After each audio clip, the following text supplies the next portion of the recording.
Dan saudara, baru saja kita juga mendengarkan statement dari Bupati Cilacap yang juga menyampaikan bahwa ada mapping yang dilakukan petugas untuk mencari 20 korban hilang. Untuk lebih lengkapnya saudara, kami juga telah bergabung dengan Kepala Kantor SAR Cilacap, Bapak Muhammad Abdullah. Selamat pagi, Pak Abdullah. Selamat pagi, Mas Reza. Ya, Pak, bagaimana saat ini penanganan pencarian? Kabarnya juga dibagi ke dalam beberapa worksheet yang nantinya juga worksite begitu mencari sejumlah korban. Total ada 20, betulkah? Apakah sudah ada kebaruan dari pencarian petugas? Ya, betul. Sampai dengan saat ini kami menyampaikan press release bahwasanya korban yang dilakukan oleh tim SAR gabungan masih 20 orang. Dengan metode pencarian kami bagi menjadi dua sektor A dan sektor B, di mana sektor A kami bagi menjadi 3 worksite dan sektor B kami bagi menjadi worksite. Pencarian pada hari ini kami telah mengerahkan 9 ekskavator, 9 anjing pelacak atau kinen yang terdiri dari unsur Polri dan dari unsur Basarnas. Oke. Pencarian selain juga menggunakan anjing pelacak dan juga X9 ekskavator yang diturunkan begitu Pak, kabarnya juga ada sejumlah bagian tanah yang masih labil. Tentunya petugas akhirnya menggunakan cangkul untuk dalam proses pencarian. Bagaimana kondisinya kini Pak? Ya, betul. Selain kami menggunakan alat berat, kami juga menggunakan alat manual ataupun konvensional seperti skop, cangkul, dan lain sebagainya, termasuk kami juga menggunakan alkon, di mana air kami gunakan untuk mempermudah dalam proses menggunakan alat-alat manual ataupun alat-alat tradisional tadi.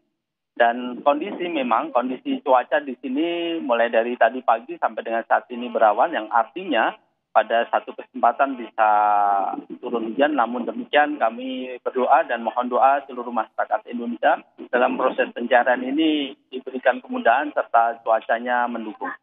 Amin, mudah-mudahan ini cuaca mendukung dan juga diberikan kemudahan untuk para petugas. Pak, total ada berapa banyak petugas yang diterjunkan Pak untuk dibagi ke sejumlah workshops itu sendiri? Ya, untuk pagi ini di daftar kami ada 667 orang dan 512-nya kami terjunkan ke 5 workshop yang sudah kami sampaikan dari workshop 1, workshop A1, A2, A3, B1, dan B2. Oke, yang nantinya akan dibagi ke dalam 5 workshop 512 petugas. Lalu bagaimana dengan sukarelawan dari keluarga yang juga turut serta untuk mencari anggota keluarga yang mungkin masih hilang? Apakah memang ada pembatasan yang dilakukan oleh petugas atau seperti apa Pak? Seperti tadi pagi, seluruh anggota keluarga yang terdampak juga ikut serta melakukan pencarian. Namun demikian, mengantisipasi hal-hal yang tidak kami inginkan, maka terus terang kami membatasi cukup para keluarga untuk menyaksikan dari samping atau menyaksikan dari posko kami yang kami tampilkan live, atau seenggaknya memberikan konfirmasi kepada kami ciri-ciri, tanda-tanda yang memang bisa kami gali lebih dalam lagi. Ya. Oke, keluarga harap di samping atau di posko untuk menyaksikan secara langsung gitu. Tadi kami juga sempat melihat ada gambar bahwa pemberian garis pembatas juga diberikan oleh petugas dengan tujuan bahwa tidak banyak masyarakat yang akhirnya datang takutnya mengganggu begitu petugas gabungan dalam proses evakuasi 20 atau mencari 20 korban hilang sendiri. Apalagi yang dilakukan petugas agar pencarian ini bisa secara maksimal dilakukan, Pak? Ya, selain kita menggunakan alat berat, menggunakan anjing pelacak, menggunakan alkon, dan pengerahan sumber daya manusia yang cukup banyak, tentu kami membatasi para masyarakat yang memang tidak dalam rangka membantu, hanya menyaksikan saja. Tentu kami memohon doanya Bapak Ibu seluruh masyarakat Indonesia termasuk masyarakat Majenang di Kabupaten Cilacap. Kami menghimbau untuk apabila tidak ada keperluan, tidak dalam rangka tugas-tugas kemanusiaan, tidak perlu datang ke lokasi di mana lokasi yang terjadi longsoran masih labil, masih ada kemungkinan terjadinya longsoran susulan. Demikian Pak Reza. Iya, Pak Abdullah, dari gambar udara yang kami tampilkan di layar Kompas TV, Pak, tadi ada sejumlah rumah yang juga masih berdiri begitu di sekitaran tanah longsor. Nasibnya seperti apa, Pak? Ya, itu berada di worksite B1, di mana di worksite B1 memang saat ini sedang dilakukan penggalian menggunakan alat berat dan sudah tampak bangunan yang memang mengalami longsoran ataupun timbunan tanah tersebut. Mohon doanya saja, mudah-mudahan hari ini dapat kita lakukan evakuasi survivor yang memang akibat korban longsoran ini. Mhm. Oke, Pak Abdullah, lalu bagaimana dengan tadi Pak Abdullah juga menyebutkan bahwa warga sebaiknya dibatasi dan menyaksikan saja di posko. Bahkan ketika memang ada tanda-tanda atau pakaian atau apapun yang digunakan kerabat yang masih hilang dan masih dicari hingga kini bisa diserahkan. Itu juga sudah dihimbaukan kepada warga sekitar yang mungkin kerabatnya juga sampai saat ini juga masih dicari, Pak? Ya, kami sudah melakukan himbauan tersebut, tentu didukung dari seluruh unsur, baik dari BNPB, BPBD, TNI, dan Polri, serta seluruh organisasi potensi cari yang terlibat. Termasuk juga dalam hal pengamanan polis lain ataupun safety lain, juga kita melibatkan beberapa unsur dari TNI Polri untuk memaksimalkan pelaksanaan operasi SAR sendiri. Ya, Pak, tadi Bupati Cilacap sempat berdiskusi, berbincang bersama Kompas TV. Pak Syamsul Aulia Rahman bilang bahwa daerah yang terpapar longsor ini merupakan tebing dan juga cekungan. Bahkan Pemda juga tengah melakukan kajian untuk memindahkan tempat tinggal warga dari lokasi longsor. Sebelum kita membahas soal warga yang nantinya akan direlokasi, apakah memang kondisi atau wilayah dari tempat pencarian ini merupakan tanah yang labil dan juga merupakan tebing dan juga cekungan atau seperti apa? Kalau cekungan iya, namun demikian kalau tanahnya dikatakan labil atau tidak, kami belum memonitor karena memang belum ada kajian resmi yang menyatakan tanah tersebut labil. Artinya informasi dari masyarakat yang kami terima memang tanah tersebut sempat ada rekahan. Namun kan kami belum melakukan analisis lebih mendalam apakah itu sebagai penyebab longsoran ataukah memang karena hujan. Tentu akan ada dilakukan analisis, investigasi, tentu juga akan dilakukan assessment oleh pihak-pihak terkait. Dari salah satu kesaksian warga yang sudah tinggal di sana 23 tahun, Pak. Ini baru pertama kali terjadi longsoran dan mengakibatkan 3 orang meninggal, 20 hilang. Apakah memang ini serta-merta karena memang hujan yang terus-menerus turun atau memang yang tadi seperti Bapak sampaikan bahwa ini daerah cekungan juga dan kesaksian warga juga bahwa tanah yang labil atau seperti apa? Sudah adakah Pak informasi soal itu? Untuk Basarnas saat ini lebih fokus pada proses pelaksanaan operasi SAR. Berkenaan dengan penyebab, apakah memang cekungan, ataukah memang tanahnya labil, atau penyebab-penyebab lainnya tentu kami tidak bisa menyampaikan secara menyeluruh, karena penyebabnya pun tentu akan dilakukan penelitian, akan dilakukan pengkajian lebih mendalam, dan harapan kami kejadian ini merupakan kejadian terakhir, khususnya di wilayah-wilayah Cilacap sini maupun di wilayah-wilayah seluruh Indonesia. Oke, pencarian hingga pagi ini terus dimaksimalkan oleh petugas. Ada 667 petugas yang diterjunkan, 512 dibagi ke dalam 5 worksite. Apa yang memang dihadapi kendala yang atau tantangan dari para petugas ini yang memang telah dibagi ke dalam 5 worksite ini, Pak? Dari informasi yang Pak Abdullah terima dari rekan-rekan di lapangan. Ya, yang pertama di hari kedua kemarin memang problemnya adalah terbatasnya alat berat. Dan hari ini alhamdulillah agak sedikit tercover, ada 9 alat berat yang memang bisa kita gunakan. Dan kami sedang akses pembuatan jalur untuk alat berat. Yang kedua adalah memang sifat tanahnya, status tanah yang saat ini masih labil.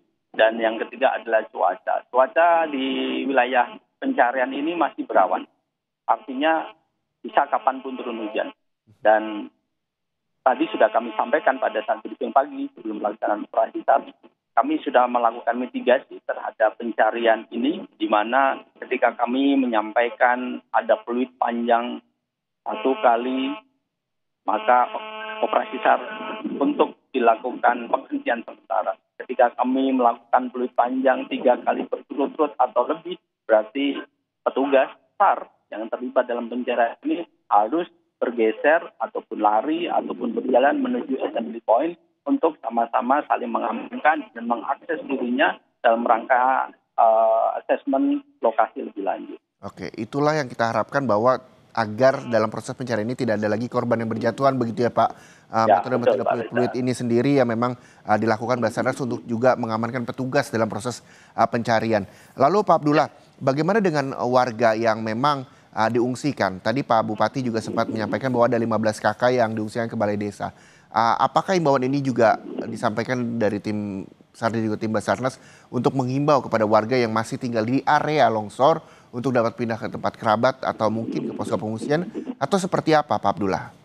Ya, baik untuk para pengungsi sendiri, hasil koordinasi dan komunikasi bersama kami dengan BPBD maupun BNPB memang sempat ada pengungsian yang difokuskan ataupun ditempatkan di kelurahan. Dan para pengungsi sendiri kami rasa sudah tercover oleh di klaster pengungsian sendiri, termasuk juga dukungan-dukungan logistiknya. Oke. Sejauh ini kondisi cuaca sedang berawan, mudah-mudahan kami doakan bahwa petugas dalam kondisi sehat dan cuaca baik sehingga petugas bisa maksimal dalam mencari 20 orang yang hilang.